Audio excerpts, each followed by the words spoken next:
कल्पना करो, चारों ओर घना अंधकार है। न कोई सूर्य, न कोई चंद्रमा, न कोई तारा। समय भी जैसे ठहर गया हो। लेकिन इस सन्नाटे में एक रहस्यमयी ध्वनि गूंजती है, डमरू की आवाज। और अचानक इस अनंत शून्य में एक शक्ति प्रकट होती है। उनके खुले हुए जटाओं से गंगा प्रवाहित हो रही है। तीसरी आंख में दिव्य ज्वाला धधक रही है और उनके तांडव से पूरा ब्रह्मांड हिल रहा है। ये कौन है? क्या ये कोई योगी है, कोई तांत्रिक, कोई देवता, या फिर खुद काल के भी काल, महाकाल शिव? अगर तुम भी इस रहस्य को समझना चाहते हो, अगर तुम भी जानना चाहते हो कि भगवान शिव सिर्फ एक देवता नहीं बल्कि स्वयं सृष्टि का आधार है, तो इस वीडियो को पूरा देखो, क्योंकि आज हम जानेंगे भगवान शिव का सबसे बड़ा रहस्य। कौन है महादेव? भगवान शिव एक ऐसा नाम जो जन्म और मृत्यु से परे है, एक ऐसा अस्तित्व जो सृष्टि की हर धड़कन में बसा है। वो आदि है, वो अनंत है, वो संहार भी है और सृजन भी। पर आखिर कौन है महादेव? क्या वे कोई देवता है, कोई योगी, कोई तांत्रिक, या फिर कुछ और?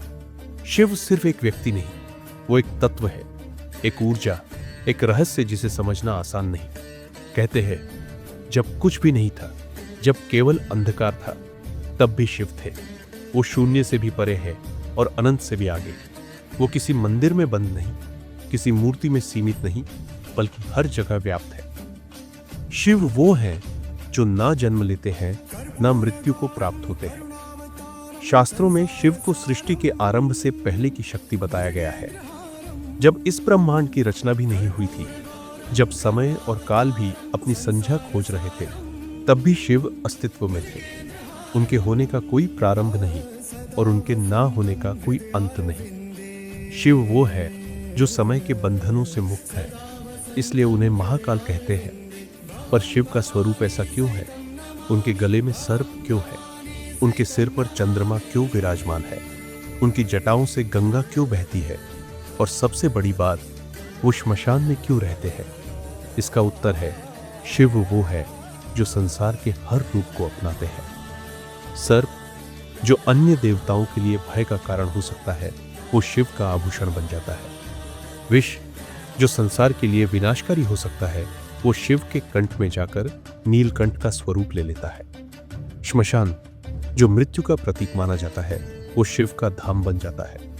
क्योंकि शिव हमें यह सिखाते हैं कि जो संसार भय मानता है, उसे स्वीकार करना ही सच्चा वैराग्य है।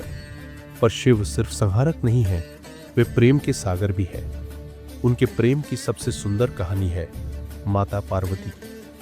पार्वती जो स्वयं शक्ति है, उन्होंने शिव को पति रूप में पाने के लिए कठोर तपस्या की। शिव जो विरक्ति और ध्यान में लीन थे, प्रेम के स्पर्श से पिघल गए। ये बताता है कि शिव सिर्फ तपस्वी नहीं, वो गृहस्थ भी है।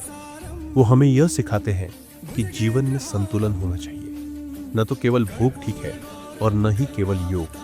शिव को भोलेनाथ कहा जाता है। क्यों? क्योंकि वो अपने भक्तों पर शीघ्र प्रसन्न हो जाते हैं।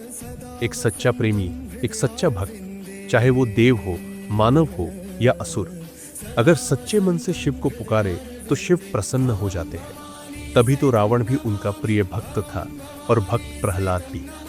पर शिव को समझना आसान नहीं।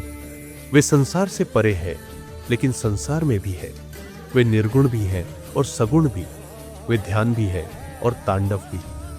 जब वे ध्यान में होते हैं तो सृष्टि सुरक्षित रहती है, और जब वे तांडव करते हैं तो सृष्टि हिल जाती है। शिव का तांडव केवल विनाश नहीं, बल्कि परिवर्तन का प्रतीक है। जब अन्याय और अधर्म बढ़ता है, जब संसार सत्य से भटक जाता है, तब शिव का तीसरा नेत्र खुलता है और वह अग्नि सब कुछ भस्म कर देती है। लेकिन इस भस्म से ही नए सृजन का बीज अंकुरित होता है। आज के समय में जब कलयुग अपने चरम पर है, जब लोग अपने सच्चे स्वरूप को भूलते जा रहे हैं, जब मोह और अहंकार ने संसार को जकड़ रखा है, तब शिव की शक्ति की सबसे ज्यादा जरूरत है।